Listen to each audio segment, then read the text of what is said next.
দাদু যখন মাটি নিতে যায় তখন তার সাথে সেরকম কিছু অনুভব করতে পারে না, কিন্তু মাটি নিয়ে আসার সময় তার পিছনে কি বলবো, মানে নিজের যে আত্মীয় স্বজন, মানে নিজের সব থেকে কাছের দাদুর বিয়ে হয়েছে, তার স্ত্রী আছে, তার দিদা, যে দিদার কণ্ঠে কেউ যেন ডাক দেয় পিছন থেকে। অত রাত্রে আমার কর্মজীবনে ভয়ানক ঘটনাটা ঘটে। তো আজকে যে ঘটনাটি আমি তোকে বলবো, এই ঘটনাটি ঘটে যায় আমার এক প্রতিবেশী দাদুর সাথে। প্রথমে যে ভয়েসটা শুনলি ওই ভয়েস, মানে ওই দাদুর সঙ্গেই ঘটনাটি ঘটে। আমি দাদুর কাছ থেকে শুনে ভয়েসটা নিয়েছি দাদুর কাছ থেকে। আমার দাদু পেশায় ছিল একজন ইলেকট্রিক অফিসের কর্মচারী। মানে তাদের কাজটা কেমন বলতো, যে রাতে বিরাতে কোথাও যদি লাইনের সমস্যা হতো তাহলে তাদেরকে ফোন আসলে তাদেরকে যেতে হতো। তো এরকমই একদিন তোর হচ্ছে অনেক রাতে আমাদের এখানেই পাশে আর কি, অনেক রাতে ফোন আসে কি একটা লাইনের সমস্যা হয়েছে, তাই সেখানে যেতে হবে। তো দাদুদের সাথে আরও কয়েকজন লোক গাড়ি নিয়ে চলে যায়, লাইন অফিসের গাড়ি নিয়ে ঠিক করতে সেখানে। তবে সেই জায়গায় যেখানে ঘটনা, মানে যেখানে লাইন ঠিক করতে গেছে আর কি, সে জায়গাটা আর কি কবরস্থানের ওই পার, মানে জোড়াপোলের কাছে যেতে গেলে আর কি, ট্রান্সমিটারটা যেখানে, ওইখানে যেতে গেলে আগে কবরস্থান পার হতে হবে, তারপর ওইখানে যেয়ে পৌঁছানো যাবে। আচ্ছা, এটা কত রাতের ঘটনা? 11টা 11:30 হবে। তো দাদুরা যাওয়ার সময় আর কি তোর ঠিকই যায়, অন্ধকার যেহেতু, তো যাওয়ার সময় ঠিকই যায়। ঠিক করে তাও ধৈর্য তোর তখন, মানে ওখানে লাইন টাইন ঠিক করার পর তাও বাজে যায় 12টা 12:30। আচ্ছা, মানে যাওয়ার সময় একটা চিকন রাস্তা দিয়ে ওরা গেছিল, যে এটাই রাস্তা, ওইটা দিয়ে সবাই যাওয়া আসা করে। তো দাদু আর কি নিজে গা ঘেঁষটামি করে বলছে চারিদিকে তো পরিষ্কারই আছে, যেদিক দিয়ে ইচ্ছা সেদিক দিয়ে যাওয়া যাবে। মানে কবরস্থান পার করে যেত? হ্যাঁ, ওই তো কবরস্থানের রাস্তাটা দিয়ে একটা নির্দিষ্ট রাস্তা আছে চিকন, ওটা দাদুর পোষায়নি, ওটা দিয়ে আসার সময় বলছে এখন তাড়াতাড়ি বাড়িতে যেতে হবে যেহেতু রাত হয়ে গেছে। তো তাড়াতাড়ি করে আসার চক্করে রাস্তা দিয়ে না যায় একটু নিচের দিকে নামে গেছে। তো দাদুর ভয় টয় পায় না এগুলা দেখে? না, ভয় কি, ওখানে তো অনেক কয়জন আছে, এগুলো করে অভ্যাস। দাদু একাই যায়নি তো, ইলেকট্রিক অফিসের যেহেতু কর্মচারী, তাই একাই কখনোই পাঠাবে না, গাড়ি নিয়ে 3-4 জন থাকবেই সাথে। আচ্ছা, আসার সময় দাদু মানে লাইটের আলোতে ঠিকঠাক বুঝতে পারিনি। কবরটাও খুব একটা বেশি দিন বলতে অনেক দিনেরই, যেহেতু প্লেন হয়ে গেছে কবরটা, ওর জন্য বুঝতে পারেননি যে ওটা কবর হয়। তো ওটার উপরে পা রাখতেই দাদু ঢুকে গেছে একদম কোমর অবধি কবরের মধ্যে, মানে ভিতর দিকে পুরো ফাঁপা ছিল কবরটার। তো ঢুকে যাওয়ার পর পুরো গন্ধে মাতে যায় একদম। মানে দাদু যেটা বলে যে মানে গন্ধ সহ্য করতে পারে না, এরকম গন্ধ, মানুষের একটা পচা। হ্যাঁ, এরকম একটা গন্ধ। তো তখন সবাই মিলে তাকে দাদুকে টানে বার করে, একাই বার হওয়া সম্ভব নয় এখান থেকে।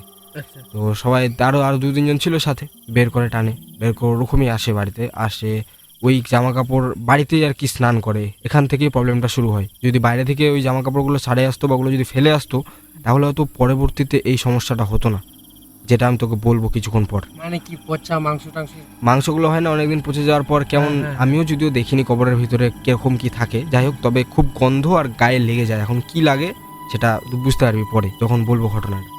দাদু আসে বাড়িতে, স্নান টান করে জামা কাপড়গুলো বাড়িতে পৌঁছানোটা দাদুর ভুল হয়ে গেছে। জামা কাপড়গুলো যদি আর পরে না, মানে ওগুলো বাদ দিয়ে দিচ্ছে পরা, মানে বাড়িতে আসে ফেলে দেয় জামা কাপড়গুলো বাইরে, মানে যে জামা কাপড়গুলো পরে কবরস্থানের মধ্যে ঢুকে গেছিল। হ্যাঁ, তারপর থেকে দাদুর সঙ্গে ভৌতিক ঘটনা শুরু হয়।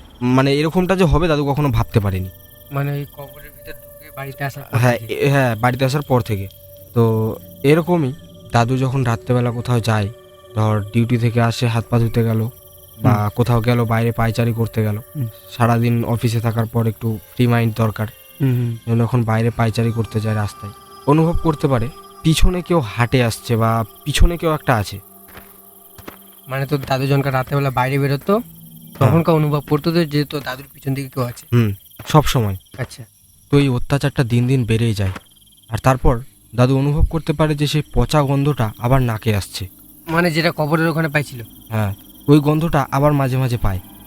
আচ্ছা। তারপর আরও বেড়ে যায় বলতে যখন তখন পিঠে কেউ আঁচড় দেয় রাত্রেবেলা। তো দাদুর? হ্যাঁ, দাদুর একা একা কোথাও হাঁটলে বা কিছু করলে পিছনে যদি কেউ না থাকে তাহলে আঁচড় দেয় পিঠে পিছন দিকে। আচ্ছা। তো এরকম করতে করতে দাদু অতিষ্ঠ হয়ে যায়। একদিন মুখের ভাষা করে দাদু গাল দিয়ে দেয়। তোকে এই কথাটা বলি যে এটা হওয়ার এই মানে এই গাল দেওয়ার পর কিছুদিনের জন্য এটা বন্ধ হয়ে যায়।